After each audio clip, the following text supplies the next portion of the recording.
enforcement, law enforcement are not trained on spotting your illness or subjective sensory disability, and so they're pushing you to wear masks. So really, these masks are actually creating even more havoc than violating the Constitution, but actually causing direct harm in people's lives by incentivizing bullying and harassment. It's terrible.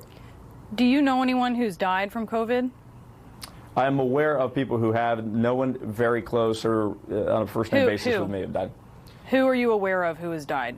Because I'm a state representative, I hear about the names of the people in my community who died, and sometimes people do know them. And it's proven that masks save lives. Wouldn't you want to see their lives saved? I think the importance of masks, there is some importance to masks. I think that the media has grossly exaggerated their effect in this in certain circumstances, to the point where people literally think if they have a mask, they're not going to get COVID, when it's just a drop in the bucket in terms of precautions you can take. The media is repeating what public health experts are saying. I mean, just to be clear, you're not a doctor and you're not a public health expert, right? Well, don't forget that just 2 months ago, these public health experts. Well, let me say this. 2 months ago, these exact same public experts. You're not. I'll just answer it for you, but go on. Citing with authority said, do not wear masks. What do you say about that?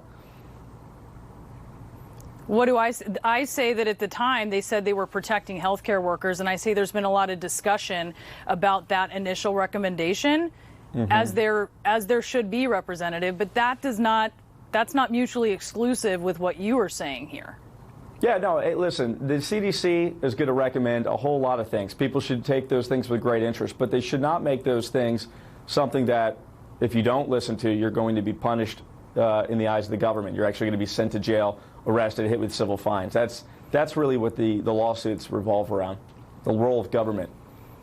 Okay, and just to point out, so far in your cases, we're monitoring one loss at this point of a county that disagrees with you. You are not a doctor.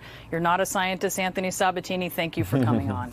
We had 2 wins, and some concerns about tonight's NASCAR race, as up to 30,000 fans are expected to attend. Plus, I'll speak with a Texas pharmacist who survived coronavirus after being put on a ventilator. Hear about the hallucinations that he suffered. And Dr. Fauci speaking in just moments as the White House publicly attacks him as the pandemic